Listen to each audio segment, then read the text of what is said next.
pros, the upsides, the downsides, and just everything that you should or may not know as you are going into parenting, or even if you're thinking about, wanting to have a child, and there's certain things that, you are worried about.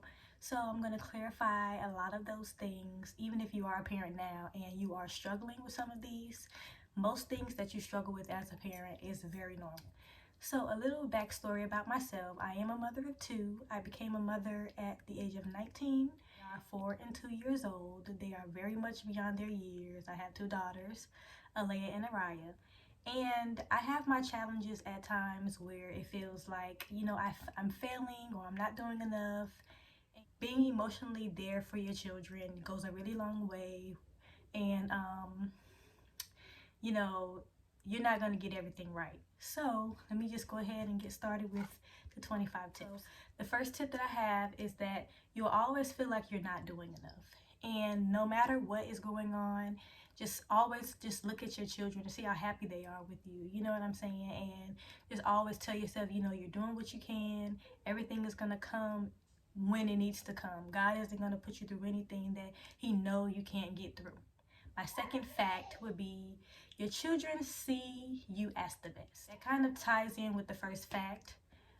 Your children is going to look at you as Superwoman, and no matter how bad things may get in your eyes, your kids are always just focused on, oh, mommy makes me happy, she's always there for me, I'm always eating. It's just they don't really pay attention to the minor details, but once they get older, they will realize certain things, and they see how you push through a lot of the obstacles and how you got through there, and just admire that. And you didn't give up, you didn't take your anger out on them. You're gonna have your moments, but they're gonna see you as the best no matter what way the wind blows. The third fact would be you'll never do it perfectly, and there is no perfect parent in this world, and if you are a perfect parent, then you're doing something wrong.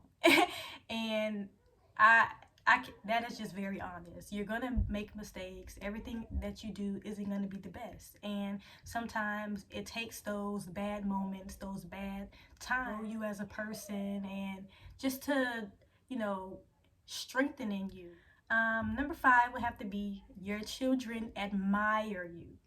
And no matter how much money you make, how much toys they have, how many gifts you can give them, because yes, there's people out there giving their kids everything they want, but they aren't giving them emotionally and mentally what they really need. So all you have to do is really sit down and talk to your kids. And yes, they might be young if they are young, but trust me, kids really know a lot. And the more you talk to them, the more they begin to understand at a really young age. Number 6, I would have to say is kids don't know much. Make the best out of bad situations. And when I say that, oh, there's going to come a time, if it comes a time where you can't make a bill payment or something, and you're stressing out about it, but they don't make the best out of any bad situation, to not really throw the stress on children so much. Number 7 would be hurting your child's feelings will pay off. And I know that sounds bad, but what I mean by that is sometimes you just have to say no. And saying no definitely strengthens your children. And just to let them know that, everything in life isn't going to be given to you. Everything you want isn't always going to happen. And it prepares them for the real world instead of saying yes to everything. So once they get older, they think everything is supposed to be given to them. And you can't and should not raise a child to think that. Number 8, don't compare yourself to others. You are your own woman, you're your own man. You can't do everything that everyone else does, and your children aren't everyone else. So you guys just focus on your house, your home, your tribe, and everything will flourish. Because if you compare yourself to outsiders, your home will be broken because you aren't the people that you're admiring. So always just focus on you, your children, and your household. Number 9, hugs and kisses go a really long way. So just like for my daughters, I probably give them 1,000 hugs and kisses a day, and it keeps them warm and just loving. I don't know. it really does something to the soul. And even if they're crying or upset, just give them a hug. Or if you guys are just sitting there quiet watching TV, just give them a hug, give them a kiss. I love you. You know, it just keeps the peace, it keeps happiness, and it keeps joy. Number 10, talk to your kids. And just like I previously stated, talking to your children often gets them to understand a lot more, a lot faster. And sometimes it's better for you to talk to them. Number 11, every child is different. So, if you do have multiple children, you can't always raise them all the exact same way and treat them all the exact same way, because some of your kids just might be a little more emotional, some might be more needy, some might be more independent. All depends on your child, and that's something you have to figure out personally, just by paying attention to your children, just by paying attention to them and knowing what their needs are. Number 12 would be time is more important than money. And this is something I actually had to teach my own husband, because he always felt like, oh, I need to go to work, get as much overtime, make sure all the bills are paid. And I'm like, okay, babe, I get it. But at the same time, you have to spend time with the kids, because that's what they're going to remember. They're not going to remember, oh, daddy bought me all of these toys, whatever, whatever. They want to know daddy was always there for the smallest things. Even there's times where I'm doing homework and my kids just want to show me something or whatever. I say, but not right now.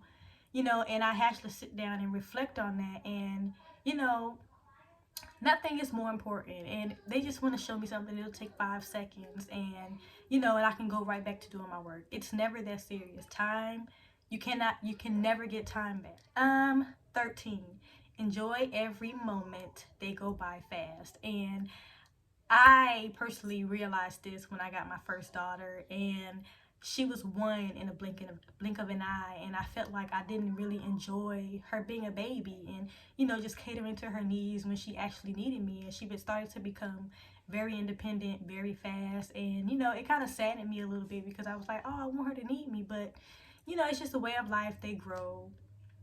That's just what it is. So enjoy every moment. You will not be able to get them back. Number 14, they are children. They don't know much.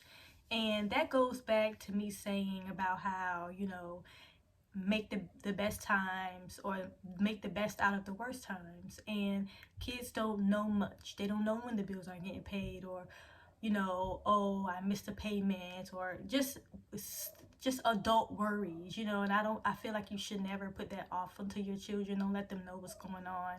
And I mean, yes, communicate, but at the same time, let them keep their innocence as much as possible. Number 15, be an example. And that goes for when you're teaching your children about respect, or just teaching them how to act and treat people. You can't treat people bad and think your children aren't gonna do what they see you doing. So, always be an example for your children. Number 16, it is okay to discipline, just communicate.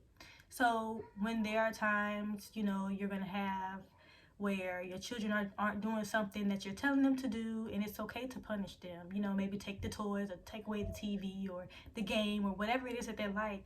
But let them know, okay, I'm doing this to teach you this lesson. Always communicate. Just don't do things out of spite. They're never going to learn. So if you communicate with them to let them know, okay, this is what you're doing wrong, this is how it's supposed to be done, or this is how you should do it. And the reason I'm taking this away is because I've tried to talk to you and show you how to do it. You did not listen, and you decided to do something different. So I did this because of this. And it's not that you're explaining yourself, because that's how I was raised. Like, my mom did that, so I don't have to explain nothing to you. It's not about explaining it to me. It's just the fact of you teaching me and telling me what the lesson is, why you're doing what you're doing, and what am I doing wrong for me to, be in this consequence that I'm in right now. Number 17, your words matter. And words they can come off harsh. Things that you say will always be remembered. Just watch what you say, and be careful how you say things and when you say things, and just think before you speak, especially to your children that are growing. 18, be open to comfort even if you don't understand. And what I mean by that is, me personally, I grew up with a lot of anxiety. And my mom, or I just feel like it's just black people in general from back in the day who feel like anxiety isn't really a thing. So I grew up with a lot of that, and my mom always felt like, oh, I'm being exaggerating or it's not that serious. And I actually really struggle with that a lot now. And it affects your children, you know, in their adult life. So even if you don't understand, try to understand, or trying to find a way to understand, read up on books or study psychology or just something on your free time to know how to handle an emotional child or an angry child or, you know, an unstable child. Try to understand them. 19, you are the main source of shaping their mental health. Again, that comes with the way you speak to them, the way you treat them. Even when you're angry, nobody deserves to be treated like a jack.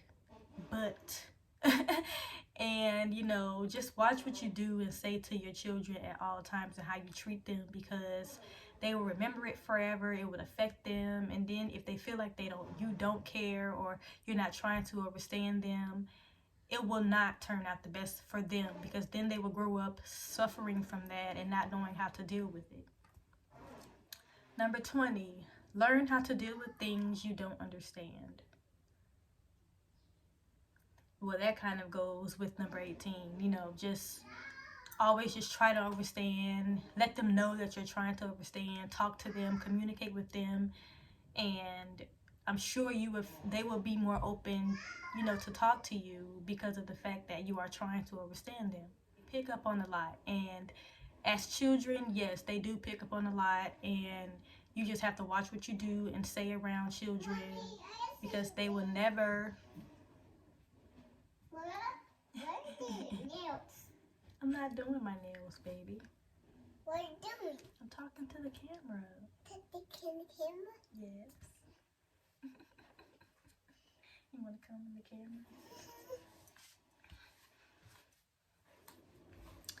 So again, like I was saying, kids pick up on a lot, so you always have to watch what you do and say around them. Watch which like music that you're playing and different TV shows and movies that you are playing around them, because trust me, they will pick up on it and not really know the meaning, and you know, it'll turn out bad. They might go to school, you know, trying to, you know, copy what they've seen or heard, and it could get you into a lot of trouble.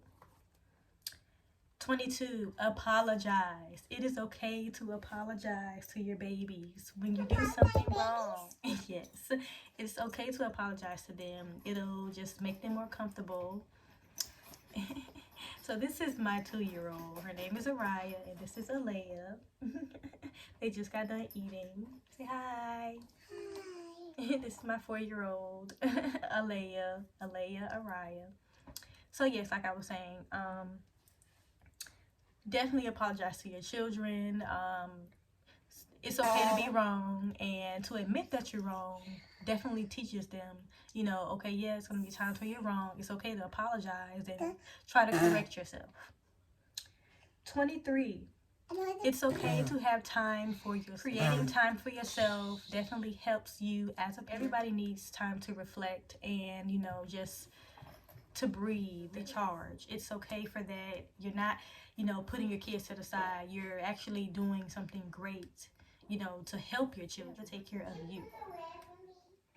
Number 24, children learn what they live. And if you are always angry, you have a really bad attitude, and you and the parents, your significant other, always fight, they are going to pick up on that.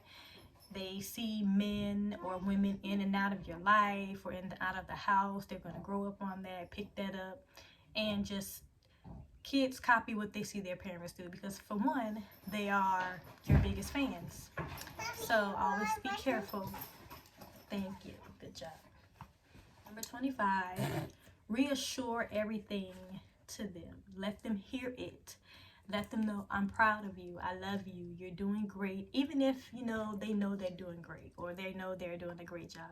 Just let them know, so they can always just, you know, sometimes people need reassurance, and I'm sure a lot of people do. And as me, as a wife, I need my husband to reassure me of a lot. So I know my kids may need it. So every day I let them know, oh, I'm proud of you.